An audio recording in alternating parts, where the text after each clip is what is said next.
우리 출애굽기 33장 1절에서 마지막 절 23절 말씀까지 우리 함께 봉독하도록 하겠습니다. 여호와께서 모세에게 이르시되 너는 내가 애굽 땅에서 인도하여 낸 백성과 함께 여기를 떠나서 내가 아브라함과 이삭과 야곱에게 맹세하여 내 자손에게 주기로 한 그 땅으로 올라가라. 내가 사자를 너보다 앞서 보내어 가나안 사람과 아모리 사람과 헷 사람과 브리스 사람과 히위 사람과 여부스 사람을 쫓아내고 너희를 젖과 꿀이 흐르는 땅에 이르게 하려니와 나는 너희와 함께 올라가지 아니하리니 너희는 목이 곧은 백성인즉 내가 길에서 너희를 진멸할까 염려함이니라 하시니 백성이 이 준엄한 말씀을 듣고 슬퍼하여 한 사람도 자기의 몸을 단장하지 아니하니 여호와께서 모세에게 이르시기를 이스라엘 자손에게 이르라 너희는 목이 곧은 백성인즉 내가 한순간이라도 너희 가운데에 이르면 너희를 진멸하리니 너희는 장신구를 떼어내라. 그리하면 내가 너희에게 어떻게 할 것인지 정하겠노라 하셨음이라. 이스라엘 자손이 호렙산에서부터 그들의 장신구를 떼어내니라. 모세가 항상 장막을 위하여 침 밖에 쳐서 진과 멀리 떠나게 하고 회막이라 이름하니 여호와를 앙모하는 자는 다 진 바깥 회막으로 나아가며 모세가 회막으로 나아갈 때에는 백성이 다 일어나 자기 장막 문에 서서 모세가 회막에 들어가기까지 바라보며 모세가 회막에 들어갈 때에 구름 기둥이 내려 회막문에 서며 여호와께서 모세와 말씀하시니 모든 백성이 회막문에 구름 기둥이 서 있는 것을 보고 다 일어나 각기 장막문에 서서 예배하며 사람이 자기의 친구와 이야기함 같이 여호와께서는 모세와 대면하여 말씀하시며 모세는 진으로 돌아오나 눈의 아들 젊은 수종자 여호수아는 회막을 떠나지 아니하니라. 모세가 여호와께 여짜려 보시옵소서 주께서 내게 이 백성을 인도하여 올라가라 하시면서 나와 함께 보낼 자를 내게 지시하지 아니하시나이다. 주께서 전에 말씀하시기를 나는 이름으로도 너를 알고 너도 내 앞에 은총을 입었다 하셨사온즉 내가 참으로 주의 목전에 은총을 입었사오면 원하건대 주의 길을 내게 보이사 내게 주를 알리시고 나로 주의 목전에 은총을 입게 하시며 이 족속을 주의 백성으로 여기소서. 여호와께서 이르시되 내가 친히 가리라. 내가 너를 쉬게 하리라. 모세가 여호와께 아뢰되 주께서 친히 가지 아니하시려거든 우리를 이곳에 올려보내지 마옵소서. 나와 주의 백성이 주의 목전에 은총을 입은 줄을 무엇으로 알리까? 주께서 우리와 함께 행하심으로 나와 주의 백성을 천하 만민 중에 구별하심이 아니니까. 여호와께서 모세에게 이르시되 내가 말하는 이 일도 내가 하리니 너는 내 목전에 은총을 입었고 내가 이름으로도 너를 알미니라. 모세가 이르되 원하건대 주의 영광을 내게 보이소서. 여호와께서 이르시되 내가 내 모든 선한 것을 내 앞으로 지나가게 하고 여호와의 이름을 내 앞에 선포하리라. 나는 은혜 베풀 자에게 은혜를 베풀고 긍휼히 여길 자에게 긍휼을 베푸느니라. 또 이르시되 내가 내 얼굴을 보지 못하리니 나를 보고 살 자가 없음이니라. 여호와께서 또 이르시기를 보라 내 곁에 한 장소가 있으니 너는 그 반석 위에 서라. 내 영광이 지나갈 때에 내가 너를 반석 틈에 두고 내가 지나가도록 내 손으로 너를 덮었다가 손을 거두리니 내가 내 등을 볼 것이요 얼굴은 보지 못하리라. 아멘. 아멘.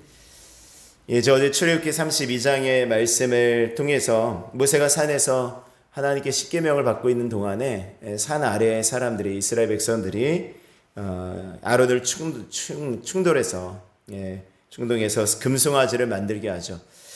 그리고 이제 그것을 숭배하였던 일명 금송아지 사건에 대해서 우리가 말씀을 나눴습니다. 그렇게 이스라엘 백성들이 우상을 숭배하니까 이 모세가 증거 인멸을 시도했죠. 그래서 하나님께 받은 십계명 그 두 돌판을 산으로 밑으로 던져서 깨뜨려 버리고 또 이스라엘 백성들이 만들었던 금송아지를 녹여서 그걸 가루로 만들고 또 그것을 물에 타가지고 이스라엘 백성들에게 다 먹여버립니다. 그러니까 흔적을 다 없애버린 것이죠. 그것으로 끝난 것이 아니라 뒤에 말씀에 보면은 그 하나님의 진노를 가지고 이제 얘기하는 것입니다. 누구든지 여호와의 편에 서 있는 자는 다 내게로 오라. 그래서 이제 그 여호와의 편에 서 있는 자는 오라고 하니까 레위 지파 사람들이 딱 쓰게 되어지고요. 모세가 명령합니다. 이제 너희는 칼을 차고 진 이 끝에서 저 끝까지 다니면서 사람들을 죽여라 라고 말하죠. 그러니까 레위 사람들 그 말대로 그 형제 또 각 사람의 친구 자기 이웃을 다 죽이면서 3,000명가량을 죽이게 되어집니다. 그러니까 29절에 32장 29절에 말씀 보면은 모세가 그 사람들을 죽였던 레위 사람들에게 너희가 오늘 여호와께 헌신하게 되었느니라 그가 오늘 너희에게 복을 내리시리라 이렇게 얘기합니다. 사람들을 막 죽였는데 어떻게 하나님께 헌신했다고 말할 수 있냐고요. 어떻게 하나님께서 복을 주시겠다고 얘기할 수 있겠습니까? 그러니까 이것은 하나님의 진노로 말미암아서 이게 이스라엘 백성들 전부가 죽었어야 되는 그런 상황인데 지금 3천여 명의 희생 제물을 드린 것이죠. 그러니까 레위 사람들이 희생 제물을 드렸고 그것을 하나의 제사의 사건으로 본 것입니다. 그러니까 헌신하게 되었다라고 얘기하는 것이고 그것으로 이제 복을 너희 하나님께서 주겠다라는 것은 이제 하나님께서 너희를 제사장으로 제사 지내는 사람으로 삼겠다라는 것을 또 의미하는 것입니다. 그리고 나서 이제 하나님께 또 기도하는 거예요. 모세는 계속 어떻게 보면 32장 이후 이 금송아지 사건 이후에 32장 그 후반절 그리고 오늘 33장도 역시 마찬가지로 계속해서 모세가 기도하는 것입니다. 모세의 기도예요. 이스라엘 백성들을 어떻게든 살리겠다고 지금 모세가 기도하는 것입니다. 모세가 기도하죠. 32장 32절의 말씀에 어떻게까지 기도합니까? 이제 그들의 죄를 사하시옵소서. 그렇지 아니하시오면 원하건대 주께서 기록하신 책에서 내 이름을 지워버려 주옵소서. 근데 자기 생명을 걸고 지금 기도하는 거예요. 자기 영원한 생명을 걸고. 근데 이 땅에서 그냥 죽는 것, 그거 내 생명 걸고 하는 것도 힘든데 영원한 생명을 걸고 지금 기도하는 것입니다. 하나님, 이 백성 죄를 용서해 주지 않으시려면 차라리 내 이름, 생명책에 기록된 내 이름을 그냥 지워버려 달라고. 이게 얼마나 애절한 기도입니까? 정말 얼마나 간절한 기도입니까? 이런 기도를 또 신약에 와서 또 누군가 하죠. 사도 바울이 로마서 9장에 말씀에 보면은요, 이제 나의 형제 곧 혈육의 친척을 위하여 내 자신이 여호와께 끊어질지라도 내가 원하는 바다라고 그렇게 기도합니다. 그러니까 내가 내 생명을 내가 정말 이 하나님께 끊어진다고 할지라도 내 주변에 이 사람들이 예수 믿을 수 있으면 좋겠다라고 지금 기도하는 것입니다. 그런 모세의 기도 하나님께서 응답해 주시는 것입니다. 그래서 32장 34절에 말씀에 보면은 이제 내가 내게 말한 곳으로 백성을 인도하라. 내 사자가 내 앞서 가리라. 그러나 내가 보응할 날에는 그들의 죄를 보응하리라. 내가 가겠다. 내가 내 기도를 들어주겠다. 내 사자를 앞서 보내겠다. 그러나 그들의 죄에 대해서는 반드시 내가 갚겠다라고 말씀하시는 것입니다. 그리고 33장에 와서 이렇게 말씀하시는 것이죠. 오늘 본문입니다. 33장 1절에서 3절 말씀에 보면은 여호와께서 모세에게 이르시되 너는 내가 애굽 땅에서 인도하여 낸 백성과 함께 여기를 떠나서 내가 아브라함과 이삭과 야곱에게 맹세하여 내 자손에게 주기로 한 그 땅으로 올라가라. 내가 사자를 너보다 앞서 보내어 가나안 사람과 아모리 사람과 헷 사람과 브리스 사람과 히위 사람과 여부스 사람을 쫓아내고 너희를 젖과 꿀이 흐르는 땅에 이르게 하려니와 라고 말씀합니다. 그러니까 다시 말하면 무엇입니까? 모세가 지금 하나님 앞에 어떻게 기도했죠? 하나님께서 이스라엘 백성들을 다 진멸하시겠다고 하시니까 모세가 막 기도했잖아요. 하나님 그 백성이 하나님의 하나님입니다. 내 백성이 아니라 주님의 백성입니다. 그리고 주님의 백성에게 이렇게 하면 되겠습니까? 기도했잖아요. 또 이 백성을 이스라엘 백성들을 광야 땅에서 다 진멸하시면 이 주변 사람들이 뭐라 그러겠습니까? 주변 나라가 뭐라 그러겠습니까? 이 하나님이 애굽에서 백성들을 끌어내서 광야에서 죽게 하였다고 그렇게 말하지 않겠습니까? 라고 기도했잖아요. 그리고 또 기도했잖아요. 하나님 아브라함과 이삭과 이스라엘에게 약속하셨던 그 약속을 좀 기억해 주십시오 라고 기도하지 않았습니까? 그러니까 하나님께서 그 기도대로 들어주셨다라는 거예요. 하나님께서 그래 너는 내가 애굽 땅에서 인도하여 낸 백성 33장 1절에 말씀하죠. 내가 애굽 땅에서 인도하여 낸 내 백성이라고 말씀하시는 것입니다. 그래 내가 인도했지 라고 인정해 주시는 거죠.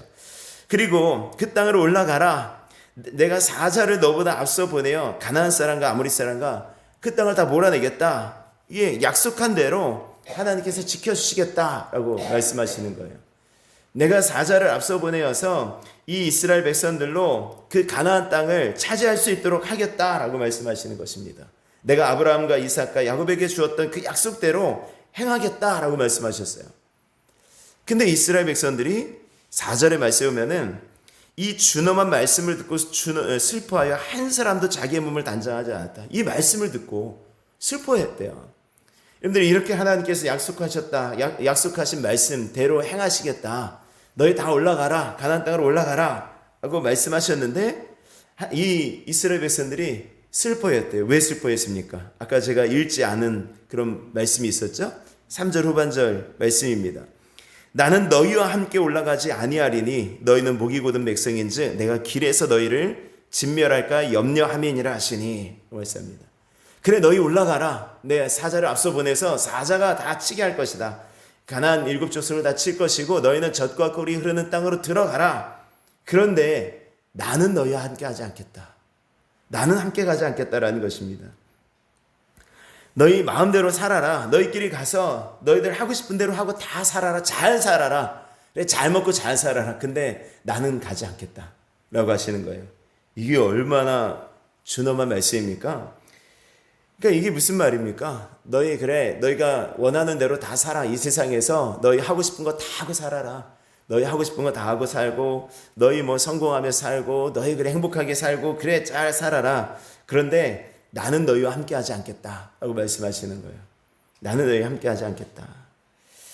이게 이렇게 되어지는 것입니다. 이렇게 로마서의 말씀도 그런 말씀이 있습니다. 1장의 말씀에 보면은 이 백성이 하도 막 이렇게 하나님 말씀대로 살지 않으니까 하나님께서 그 상실한 마음대로 내버려 두사 저희가 합당하지 못한 일을 하게 하셨다라고 말씀하잖아요. 상실한 마음대로 내버려 두셨다. 정말 하나님을 찾아야 되는데 그들이 하나님 찾지 않고 우상을 숭배하니까 그냥 내버려 두셨다라는 것입니다. 하나님 함께하지 않으셨다. 이것이 엄청 가장 큰 벌이죠. 가장 큰 벌입니다. 우리가 정말 붙잡아야 될 것이 무엇입니까? 젖과 꿀이 흐르는 땅이 아닙니다. 그 가나안 땅이 아니죠. 행복과 번영과 성공이 아니라는 것입니다. 믿지 않는 사람들은 그렇게 산다고 할지라도 믿음의 사람들은 그렇게 살아서는 안 되라는 거예요. 안 된다라는 것입니다. 정말 붙잡아야 되는 것은 하나님이시죠. 근데 하나님 붙드실 수 있는 은혜가 있기를 원합니다. 그 이야기를 듣고 이스라엘 백성들이 자기의 몸을 단장하지 않았대요. 한 사람도 자기의 몸을 단장하지 않았다라는 것입니다. 근데 이 이스라엘 백성들이 단장하지 않았다. 이 몸에 장신구를 막 이렇게 하고 다녔었나 봐요. 그러니까 아마도 애굽에서 살아갈 때에 여러 환경들을 보았겠죠. 이거 얼마나 부러웠겠습니까? 예, 이렇게 막 꾸미고 살아가고 몸 치장하고 살아가고 뭐 금거리, 귀거리, 코거리, 목걸이 뭐 다 하고 살아가는데 그게 얼마나 부러웠겠어요. 근데 중요한 것은 무엇이에요? 단순히 그냥 몸을 꾸미는 정도가 아니라 그 당시에 모든 장신구들은 조그마한 우상들이었다라는 것입니다. 그러니까 우상들을 온몸에 치렁치렁하게 걸치고 다니니 그러면서도 하나님을 섬기겠다고 하고 있으니 이것이 어떻게 말이 되겠냐라는 것입니다. 그러니까 자기 기분대로 그냥 살아가는 거예요. 저희 우상 숭배에 그냥 찌들어 살아가는 것이죠. 그냥 그 속에서 자기도 모르게 하나님보다 다른 것들을 더 따라다니는 그러한 삶을 살아가고 있었다라는 것입니다. 그런데 하나님께서 그들에게 말씀해 주시는 거예요. 자, 5절 말씀이죠. 여호와께서 모세에게 이르시기를 이스라엘 자손에게 이르라. 너희는 목이 곧은 백성인즉 내가 한순간이라도 너희 가운데 이르면 너희를 진멸하리니 너희는 장신구를 떼어내라. 그리하면 내가 너희에게 어떻게 할 것인지 정하겠노라 하셨습니다. 먼저 장신구 떼어내래요. 이게 장신구가 도대체 뭔데요? 금방도 말씀드렸듯이 이 우상단지들 아닙니까? 이런 것들 떼어내는 것이지요. 그리고 장신구라는 것이 무엇입니까? 여러분들 귀걸이 꼭 정말 꼭 하고 다녀야 되나요? 목걸이 꼭 있어야 되는 것입니까? 물론 아니죠. 이게 다른 쪽으로 말씀드리는 거예요. 그게 꼭 있어야 되는 건 아니죠. 근데 귀걸이하고 목걸이하고 반지하고 이런 것은 무엇입니까? 그냥 자기 꾸미는 거잖아요. 그러니까 우리도 모르게 이 장신구들처럼 우리를 꾸미는 것들이 있더라고요. 내가 내세우고 싶고 내가 자랑하고 싶고 내가 남보다 좀 나아 보이게 하기 위해서 꾸미는 그런 모든 것들, 몸에 치장하는 것뿐만이 아니라 뭐 큰 집에 살아, 나는 어떤 집에 살아, 몇 평 집에 살고, 나는 어떤 차를 타고, 나는 어떻게 내가 직업이 누군 대기업에 다니고, 이런 모든 것들이 어떻게 보면은 우리의 삶을 꾸미는 장신구들 아니겠습니까? 근데 그 장신구들로 인하여서 하나님을 제대로 섬기지 못한다면 떼어내야 되는 것이죠. 예, 그것으로 인해서 장신구 때문에 떼어내야 되는 것이죠. 예수님께 한 부자 청년이어서 질문하지 않습니까? 어떻게 하면 영생을 얻을 수 있겠습니까? 분명히 영생에 대한 질문을 했어요. 예수님께서 그 청년에게 말씀하십니다. 먼저 계명을 지켜야 된다. 내가 이 계명 다 지켰습니다. 그랬더니 내 소유를 다 팔아서 가난한 자들에게 주고 와서 나를 따르라라고 말씀하셨을 때 그 청년이 오지 않았어요. 왜죠? 그 청년의 장신구가 그것이었어요. 자기를 꾸미는 것이 자기가 가진 소유였다라는 것입니다. 그걸 떼어내고 오라는 것이었어요. 오늘 그 장신구를 떼어내라 라고 말씀하십니다. 오늘 우리의 삶에 있어서 나도 모르게 꾸미고 있었던 장신구들 떼어내실 수 있는 은혜가 있기를 원합니다. 이제 이스라엘 백성들이 장신구를 떼어내고요. 이제 7절에 말씀에 보면은 이제 떼어내죠. 6절에 말씀에 보면 호렙산에서 또 그들의 장신구를 떼어내니라. 다 떼어냈습니다. 비슷합니다. 창세기 말씀에도 이 야곱이 기를 때에 베델로 올라갈 때에 32장에 베델로 올라갈 때에 그 야곱과 함께한 사람들에게 외치지 않습니까? 너희는 다 장신구를 떼어내라. 금고리 귀걸이 다 떼어내서 상수리 나무 아래에 묻지 않습니까? 다 묻어버리는 것입니다. 그리고 이제 모세가 기도하는 것입니다. 7절에 말씀에 보면은 모세가 항상 장막을 취하여 진 밖에 쳐서 진과 멀리 떠나게 하고 회막이라 이름하니 여호와를 앙모하는 자는 다 진 바깥 회막에 나아가며 라고 말씀합니다. 그 기도할 곳을 찾기 위해서 아직 성막이 지어지기 전이니까 지금 회막을 짓는 것입니다. 또 텐트를 짓고 거기서 기도하는 것인데 어디다 짓습니까? 진 밖에 지어요. 예, 진 안은 이 죄가 가득했거든요. 이스라엘 백성들의 죄가 가득하니까 그곳에 하나님이 계실 수 없으니까 진 밖에 지금 진을 치고 회막이라고 이름합니다. 그리고 기도하죠. 날마다 기도합니다. 그리고 기도할 때에 그 회막에 여호와의 기둥이 그 구름 기둥이 딱 머물렀다라고 말씀하고 있습니다. 11절 말씀 보면 사람이 자기의 친구와 이야기함 같이 여호와께서는 모세와 대면하여 말씀하시며 모세는 진으로 돌아오나 눈의 아들 젊은 수종자 여호수아는 회막을 떠나지 아니하니라. 모세 사람이 자기 친구와 이야기함 같이 여호와께서는 모세와 대면하였다. 기도가 무엇입니까? 물론 때로는 우리가 정말 힘써 부르짖어서 기도해야 될 때가 있어요. 그렇죠? 정말 힘써서 기도해야 될 때가 있습니다. 근데 또 기도란 계속해서 부르짖는 기도뿐만이 아니라 그 부르짖는 기도 후에 반드시 해야 될 것이 무엇이냐면 내가 하나님 백 아뢰었어요. 그러면은 기도하였으면 듣는 것이죠. 대화라는 것이 무엇이에요? 내가 일방적으로 말하는 것이 대화가 아니잖아요. 예? 오늘 11절 자기 친구와 이야기함 같이 여호와께서는 모세와 대면하여 말씀하셨다라는 것은 이 대화하듯이 모세와 말씀했다라는 거예요. 그러니까 모세가 영적인 깊이 속에 들어가서 하나님과 그냥 대화하는 것입니다. 대화하면 하나님께서도 말씀해 주시고 모세는 또 거기에 대해서도 말씀하고 이것이 친구와 대면함 같이 이야기하는 것 아닙니까? 오늘 기도라는 것이 바로 그것입니다. 하나님과의 대화이죠. 그럼 내가 하나님께 아뢰었으면 하나님께서 하시는 그런 말씀을 듣는 시간이 또 필요한 거예요.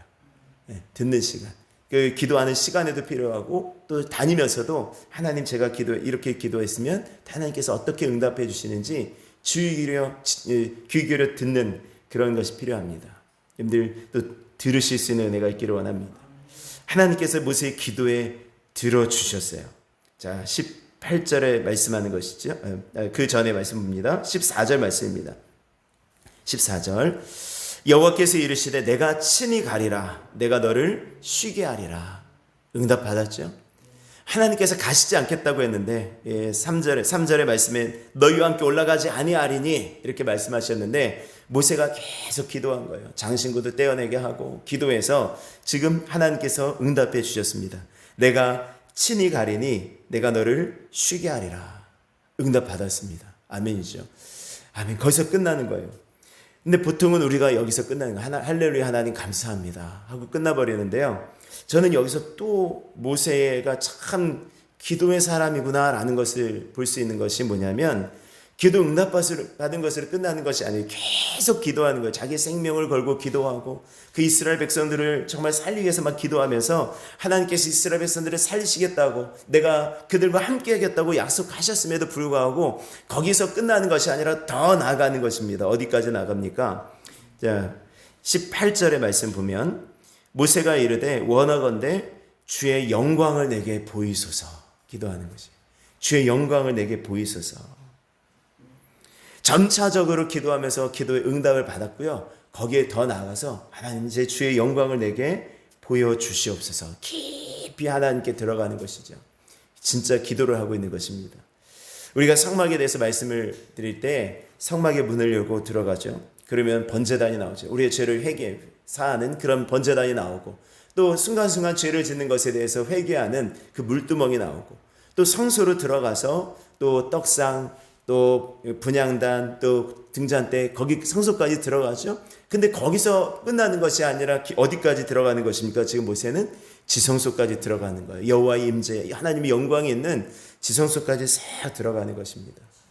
오늘 이 새벽에 또 우리 하나님 앞에 더 깊은 묵상으로 또 주의 영광을 위하여 주의 영광의 자리까지 들어갈 수 있는 오늘 이 시간이 되어질 수 있기를 바랍니다.